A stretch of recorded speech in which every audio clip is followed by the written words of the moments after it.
Hi y'all, it's Theresa, Ketofatgurlnomore. It is Wednesday, the 22nd. I just wanted to come on here and let you guys know I'm alive, but also big shout out to my baby girl. Today is her 27th birthday. Happy birthday, Allie. I hope you have a wonderful day. I know it's hard because we're in quarantine, but I know that everybody's trying to do everything they can to make you have a special day.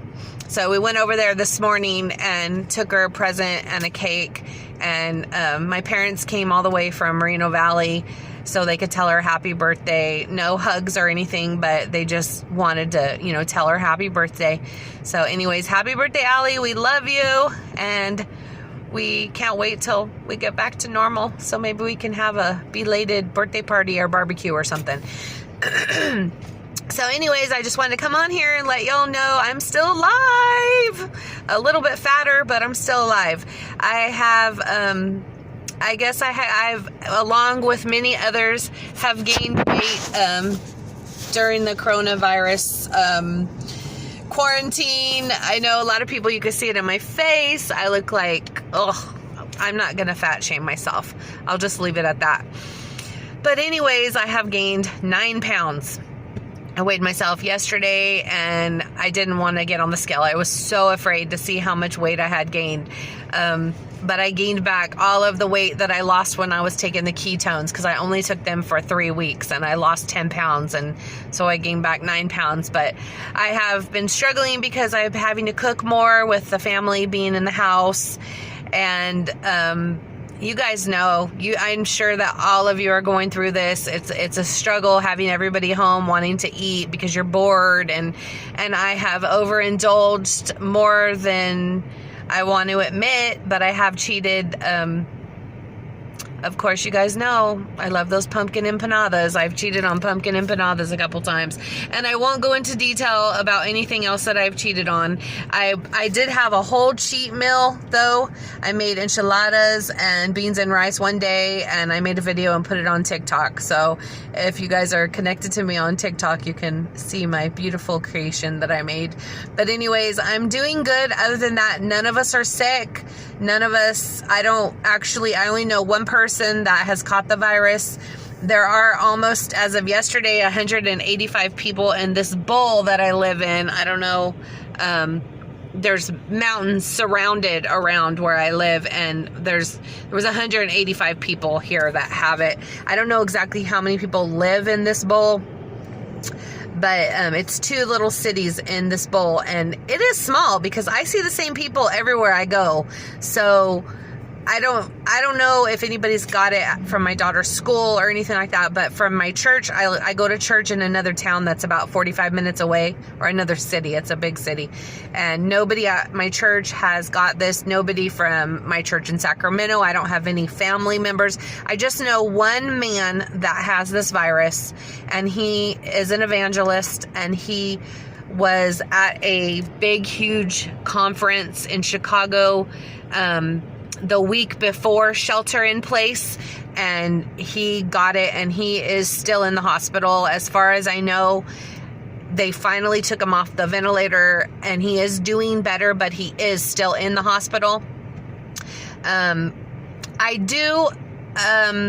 Something that I did want to mention, and it has nothing to do with keto, is we have some friends that, well, they're not like friends that we've like been to their houses and stuff like that, but they're people that we love, that I'll tell you how we know them.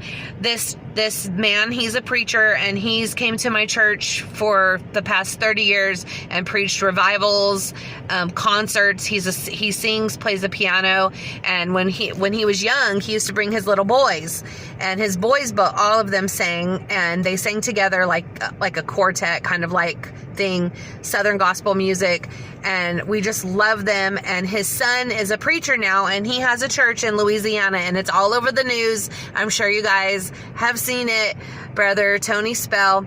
And I know a lot of people don't agree with him holding services, but I am not against it, because I believe that when it's your time to go, you're going to go, and they are being safe. And as far as I know, only one person has got the virus at that church, and nobody else has got it. And I want to say they quarantined as soon as they found out they were sick, because nobody else has got the virus at that church.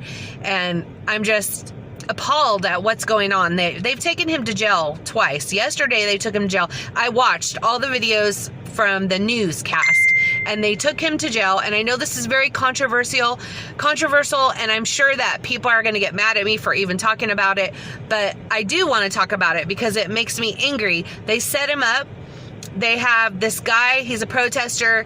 I watched videos of him. He's vulgar, he's evil, he's mad, he's angry. He's yelling and screaming at the saints of God when they're pulling into the church parking lot. He's screaming obscenities at them, and he's walked out behind the bus yesterday as the pastor was backing the bus out in the parking lot, and walked out in front of him, and it was a setup. They had somebody videoing it and everything, and they took him to jail yesterday for that. They said, I want to say assault with a deadly weapon or something like that. But anyways, he got bailed out in a couple hours. But you know what? Devil in your face, because he was preaching last night. I watched his sermon last night. Anointed man of God. And not only did he preach last night, but he preached in the jail. And he got to pray with so many men in that jail yesterday. So what the devil meant for evil, God turned it into good, like he always does. And this man of God, I'm going to tell you right now what's going to happen.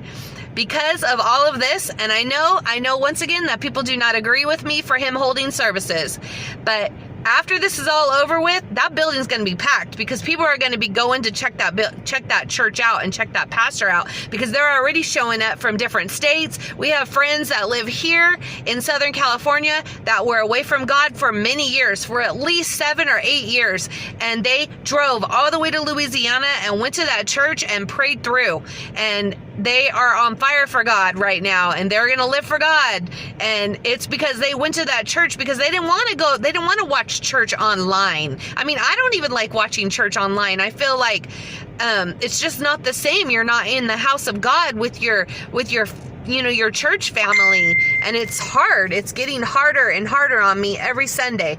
But what I've been doing is just watching like 6 services on Sundays, because luckily I know a lot of churches that are in different states.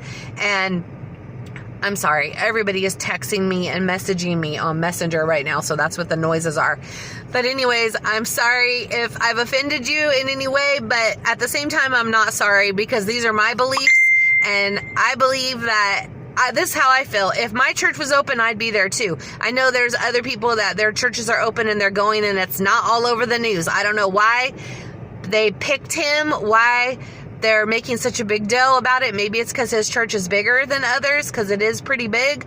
But I'm backing him no matter what, because I just believe that he is a man of God, and he listened to the voice of God. God told him to keep his doors open, and that's what he's doing. And so that's all I got to say for that. So anyway, sorry for the little rant, but I had to get it off my chest. It's been bothering me so bad watching all these videos and seeing these people talk so bad about this man of God, because the Bible says you will reap what you sow, in layman's terms, karma. So I'm sure that the people that have harassed him and sent death threats and all this bad stuff that they're doing against this man of God, that they will be judged, and they will have to deal with karma. So anyways, I'm done with that. Anyways, back to keto. I want to start, I really want to start counting my macros again, but I just got to get the motivation. I'm trying to figure out what I can do to get the motivation. I started watching my 600 Pound Life, because that's what I did when I first started keto. I was watching the videos on YouTube, and that got me like motivated. And I don't know about you, but when I watch other people's journeys, it motivates me, whether it be on keto or on some other diet or on a surgery or whatever. It always motivates me. So I've started watching those again, hoping that will help me. And then I just feel like I'm just all scatterbrained. I'm all just foggy headed and just out there, just I don't know, maybe I just feel disconnected from everybody because I haven't been coming on here. I don't know what it is. Now my husband is checking on me, so I need to get off here. But anyways, I hope y'all are doing good. I'm sorry for the long rant. I hope you guys are all staying safe and doing good on your keto journeys. God bless you. Be safe and enjoy your families. Bye.